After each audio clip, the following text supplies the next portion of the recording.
How to place a damper accessory inside PractiCAD duct. There are actually a multitude of ways of placing dampers inside the PractiCAD fittings. In this tutorial, we're going to show you the most preferred way, which is actually using the accessory icon dampers. We're also going to have tutorials on the other methods after this one. What we're going to do here is we're going to choose the damper icon. It is in the accessory panel on your PractiCAD ribbon.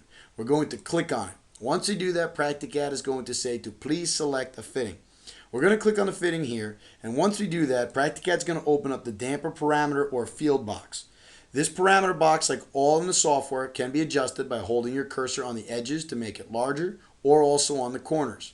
Once you've set it to the proper size, you must also put it at the proper position on your drawing, and then you can leave it there. PractiCAD will retain both the position and size of this window once you exit out.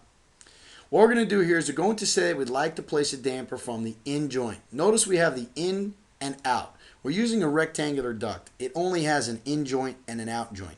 If we were using a fitting that had an in, an out 1, and an out 2, like a square T, you would see them all listed here. There are also fittings that have in, out, and body, body being the center of the fitting. What we're going to do is say we'd like to place a damper from the in joint. We're going to click on this little down arrow key, and we're going to get a list of dampers that are available to us.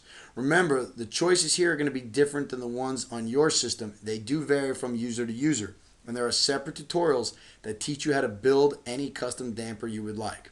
Here what we're going to do is we're just going to select the VD damper.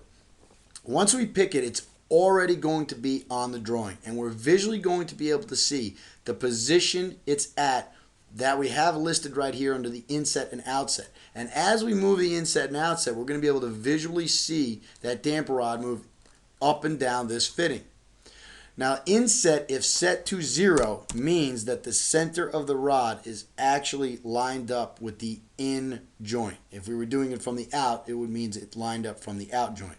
But we're on the in joint. We have inset 0, so the center of the rod is right there. If we go and change the inset to 12 by keypadding in 12, the center of the rod will be 12 inches from the in joint. And that property is reportable. Now what we need to do is choose the orientation. We have top, bottom, near, and far because we're using rectangular duct. And we can use these parameters to control how the damper is oriented inside the fitting. Here you can see that it's currently oriented under near. I'm going to switch it to top. Notice that that's going to move the rod up and down in this particular case. The most important thing to use the orientation for is actually to control the side of duct that the handle is on. And in the tutorials on creating dampers, they explain how to create default settings for these handles, but you can always switch it to another side. For example, here we have it orientation near, and we can see that the VD or the damper handle happens to be on the right. If we'd like to switch it, just roll the wheel mouse to far, it'll jump to the far side, and now we would have it on the left. So we can control that from here. If we'd like to add a damper from the out, just click on the out section. You're going to see the drop down menu. Choose the damper you'd like. Here we're going to choose the FSD, and then just simply roll it into the position from the out joint. Once you have all the dampers selected, all you need to do is press OK, and you have successfully placed the damper inside the fitting. The second way to place a damper in the fitting is to do it from the item or fitting box as you're inputting. What we're going to do here is we're going to delete this fitting off the drawing. We're going to grab another piece of rectangular duct from our bin, and then we're going to go into the item box. And notice right here that we've got the fitting tab depressed automatically, and now we're going to scroll down and notice that in the list of choices we have here damper in and damper out. Damper in means we'd like to place a damper from the in joint. Damper out means we'd like to place a damper from the out joint.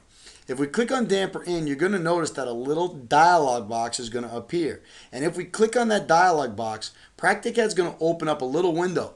And in this window, it's going to allow us to choose the damper type we want.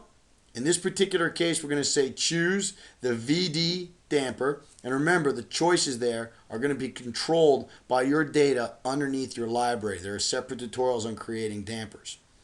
Then what we're going to do is we're going to choose an orientation. We can choose whether we want this oriented on the near, top, bottom, and far. Now, one of the disadvantages of utilizing dampers here is that you actually cannot see what side that handle's on until you place this on the drawing. we cannot actually see the damper appear inside the fitting until we've pressed the OK button and placed this fitting down. So that's why the first method we show in the other tutorial, using the damper icon, is preferred. But you can do it from here on input. So what we're going to do is going to say use the orientation near. And then we need to choose the offset. If I would like the center of this damper blade to be 12 inches from the in joint, because we're using the damper in, I would set this to 12. Now we're going to press OK. Once we've done that, we've now got a fitting. And once we place it on the drawing, that fitting will come with the damper blade inside. In this particular case, it just happens to be a rod. So this is another method. If you use this method, keep in mind that after you've placed it, if you'd like to adjust it, you can go right into the damper icon on your accessory panel, click on it, then click on the fitting, and just make the adjustment here. You can control the inset, outset, and you can also control the near, far to switch the handle to whichever side you'd like. So here we're going to press OK, and now we've successfully placed the damper in the second way. The third and last way to place a damper inside a fitting is to place the damper inside the fitting from the AutoCAD property box. If you double click on a fitting and then go over to the AutoCAD property box, as we're going to do here, you will notice that under the technology parameters, we have the choices for damper in and damper out. And if you click on damper in, you're going to get a little dialog box. And if you click on that dialog box, PractiCAD is going to open up the same damper window we saw from the item box earlier.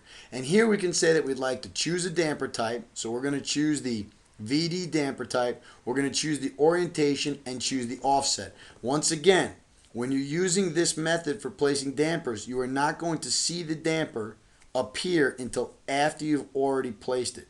So you have to hit the OK button and choose all these parameters. So what we're going to do is we're going to say OK. Once you press OK, PractiCAD has added the damper in there. This is the third and final way of both editing and adding dampers into PractiCAD.